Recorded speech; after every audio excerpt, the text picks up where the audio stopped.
क्या आप सबको भी लग रहा है?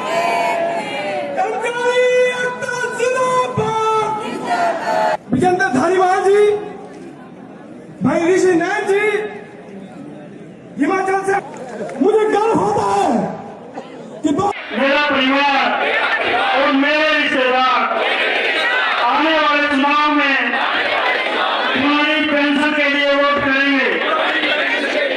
आज तक हमने विधायकों और सांसदों की पेंशन के लिए वोट किया।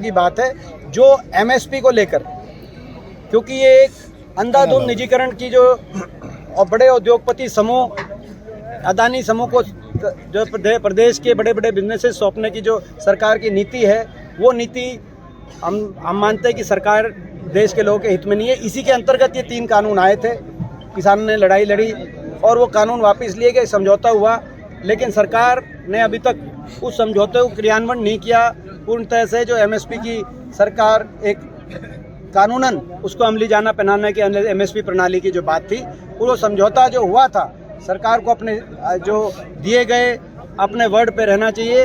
उस तरह की जो अपना समझौते पे जो उनकी शर्तें मानी गई थी उनको माना जाए। किसानों की मांगे जो है वो जायज़ है, किसानों की मांगों को सरकार माने, ये सरकार से मैं आग्रह करना चाहता हूँ। 5 साल 14 से 19 तक कोई बड़ी भर्ती नहीं, 5 साल 19 से 24 तक कोई बड़ी भर्ती नहीं, तो ये कहीं ना कहीं केवल वोट बटोरने के लिए, मगर नौजवान को रोजगार देने के लिए नहीं। इसीलिए देश में सबसे ज़्यादा बेरोजगारी हरियाणा में हो गई।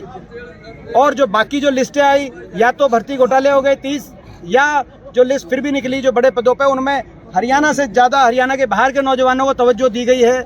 ये सरकार की जो नीति है, इस नीति के विरोध में भी कांग्रेस पार्टी और विपक्ष पूर्णतः इस नीति के विरोध में। किसी प्रदेश में हरियाणा के नौजवानों को अगर तवज्जो नहीं मिल रही तो हरियाणा में भी हरियाणा में क्यों ना मिले, हरियाणा नौजवान कहाँ जाएगा। भारत सरकार के स्तर पर 72% PSUs को केवल 10 वर्ष के अंदर निजीकरण करते हुए भारत सरकार की जो नौकरियों में बढ़ोतरी होती थी वो 17 लाख से घटाकर 13 लाख नौकरी भारत सरकार की रह गई मात्र।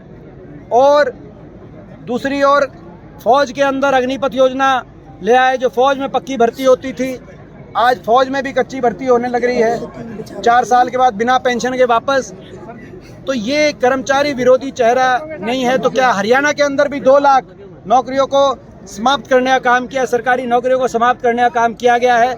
ये कहीं ना कहीं बैकडोर से मैं समझता हूँ कि ये सरकार संविधान विरोधी सरकार का चेहरा इसमें भी साबित होता है। हरियाणा कौशल निगम ये एक छलावा है, क्योंकि बिना मेरिट के, बिना रिजर्वेशन के और बिना पेंशन के, क्योंकि वो भी कच्ची नौकरियां, सरकार ठेकेदार बन गई। हम कहते थे ठेकेदारी प्रथा समाप्त करेंगे, और हमारे समय ठेकेदारी प्रथा समाप्त करने का भी कानून बना था। और 10 साल जिसकी जो 10 साल कच्चे में है उसको पक्का अपना हरियाणा सरकार में पक्का करने का भी कानून बनाया गया था, वो भी निरस्त कर दिया। और कौशल निगम में बिना रिजर्वेशन, बिना मेरिट और बिना पेंशन के सरकार ठेकेदार बन गई। केवल हरियाणा में ही नहीं, यहाँ तक कि इजराइल जैसी जगह भी सरकार ठेकेदारी कर रही है, जहाँ जिस प्रदेश से जो लोग अपना सारे देश, हर एक देश, आप खबरें पढ़ के देखें, बांग्लादेश और नेपाल जैसे देश वहाँ से अपने नागरिकों को बुला रहे हैं। उस ऐसी इजराइल के जो युद्ध में हरियाणा सरकार ठेकेदारी पे कौशल निगम के थ्रू, तो ये कौशल निगम में जो कर्मचारी हैं उनको पक्का किया जाएगा और कौशल निगम को समाप्त करके पक्की भर्ती का रास्ता खोला जाएगा। 2 लाख जो पद जो हैं, 2 लाख जो पद हैं जो इन्होंने समाप्त किए हैं, उन पदों को भी बहाल करके पक्की भर्ती किया जाएगा। ये कांग्रेस पार्टी का हमारा संकल्प है।